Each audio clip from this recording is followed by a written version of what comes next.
Aimés de Dieu, shalom. Ces paroles inspirées. Aujourd'hui, nous abordons un sujet intitulé « L'Éternel Dieu enlève ton opprobre ».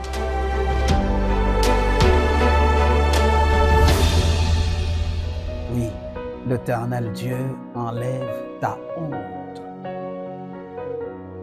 La honte dans la vie humaine est un résultat de plusieurs choses. Quelqu'un peut être honteux à cause de la médiocrité des résultats qu'il a eus en faisant des examens. La honte peut être dans la vie de quelqu'un lorsque il définit les choses selon ce qu'il s'est dit, mais le résultat est contraire à cela. Oui, le manquement peut créer la honte dans la vie de quelqu'un. Mais consultons un peu Dieu au travers la Bible et voyons ce que la Bible nous dit.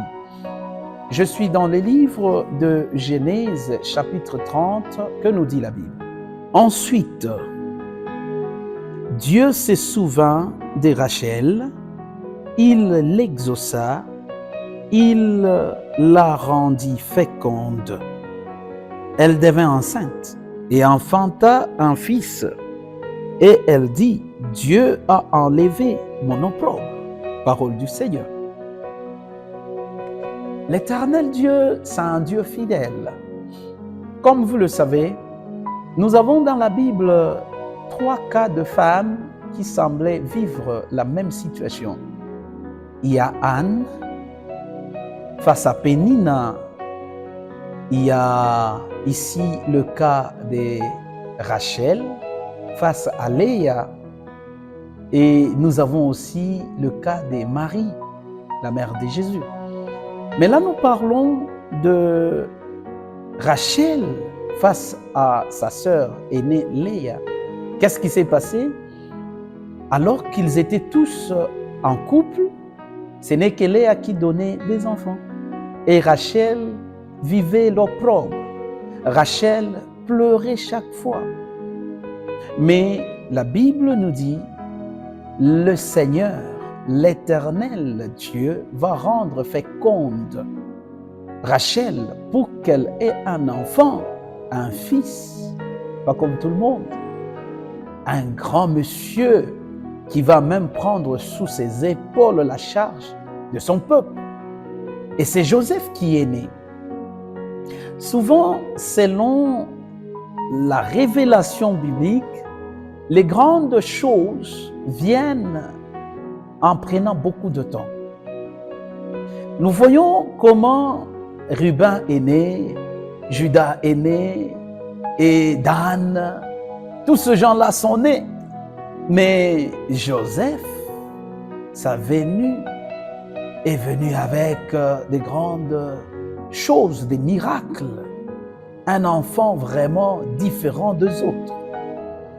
Je viens dire à une dame, quelle que soit la situation dans laquelle tu te retrouves, il est vrai que les gens ont beaucoup parlé sur toi que tu ne peux pas avoir un enfant. Oui, ça a pris du temps, mais espère en l'Éternel. Espère en l'Éternel comme fut Rachel. La Bible dit, Dieu a fait que Rachel ait un enfant. Il lui a rendu féconde.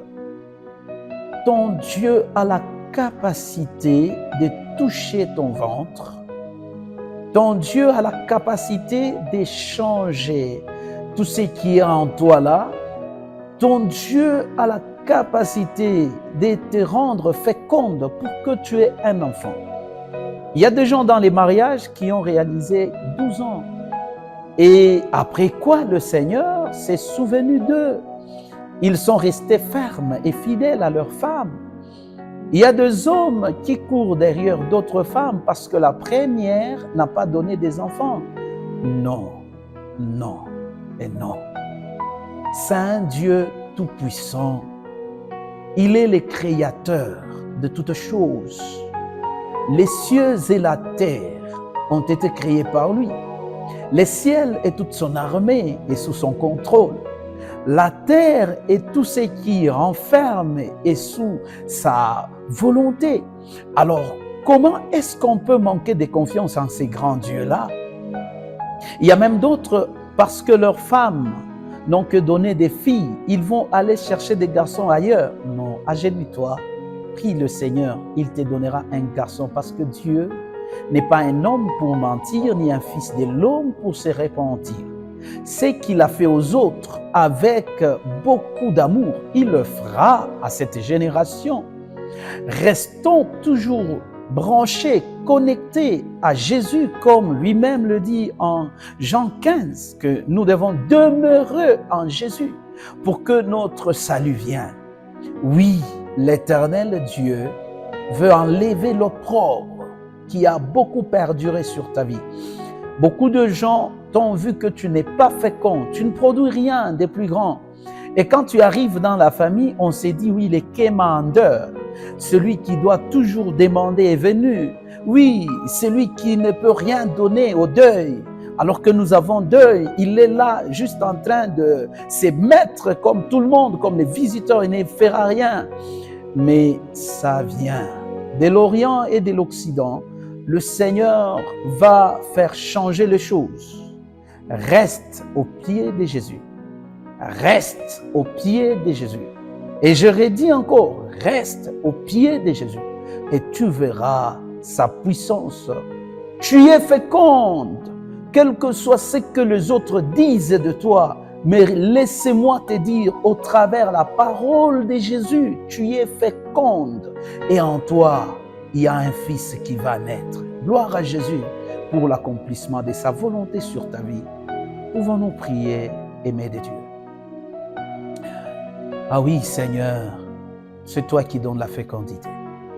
Ah oui, Seigneur, c'est toi qui bénis le ventre de femme. Ah oui, Seigneur, c'est toi qui donnes le mieux de notre vie. Seigneur, pardonne-nous et donne à ma sœur un enfant qui viendra enlever, effacer la honte, l'opprobre qu'elle a vécu longtemps au nom de Jésus. Seigneur, enlève la honte dans la vie de mon frère qui semble être incertain et non fécond. Je t'en prie, Seigneur, que la fécondité qui est dans la puissance du nom de Jésus-Christ soit là dans la vie de mon frère et de ma sœur au nom de Jésus. Amen.